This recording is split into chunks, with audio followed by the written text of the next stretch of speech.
Hi, I'm Jonathan, this is Brain Stuff, and I've got some bad news for you. Money is imaginary. Now, I don't mean that this printed piece of paper is make-believe. I can feel its texture and the ink even smudges off on my fingers. But when you compare it to this other piece of paper, what's really the difference? Well, one is a recognized currency and the other isn't. And the reason why? Well, people agree that this piece of paper is a dollar and has value.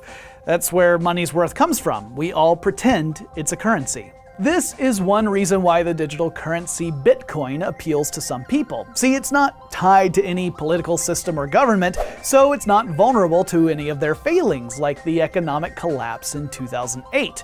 All it needs is for people to believe in it. But lately, well, some people are having a crisis of faith.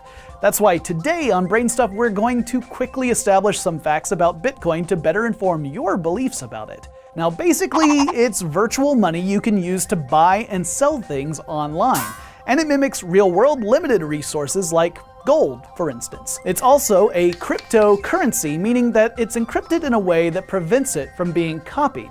See, every Bitcoin transaction is recorded using a blockchain. Now that information acts like a ledger that is encoded onto the Bitcoin itself. This prevents people from spending the same Bitcoin more than once, since everyone else on the currency's peer-to-peer network knows that it just was spent. It's essentially just a number associated with an internet address. You can store it on your phone or a hard drive until it's used again. Now, here's some ways you could acquire Bitcoins.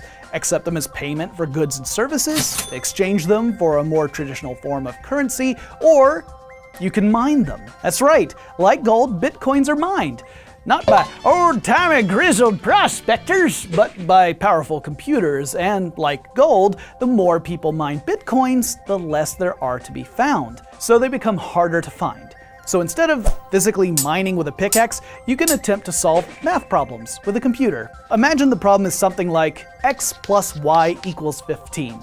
Now, if you can figure out what x and y are, congratulations, you get a Bitcoin. With little competition, the problems are easier to solve. But when more people join the search, you've got a race and the problems get way more difficult. But as Bitcoin miners dwindle, the math problems will get easier again to ensure the flow is steady, their value is boosted, and they remain inflation-proof. Not all have been mined yet, and we expect they won't be until around 2140. So, let's say you heard all this and thought, I want to grow up to be a professional Bitcoin miner and trader.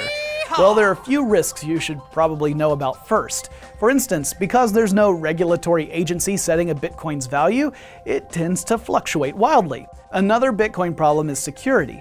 Now actually, the format itself is fine, but that doesn't protect it from hackers who target the banks and exchanges that deal in Bitcoins. Again, this isn't the fault of the currency. If a bank were robbed, you wouldn't blame the dollar bill for getting stolen, right? So Bitcoin has its slumps, and for it to become widely used, its volatility needs to settle down quite a bit.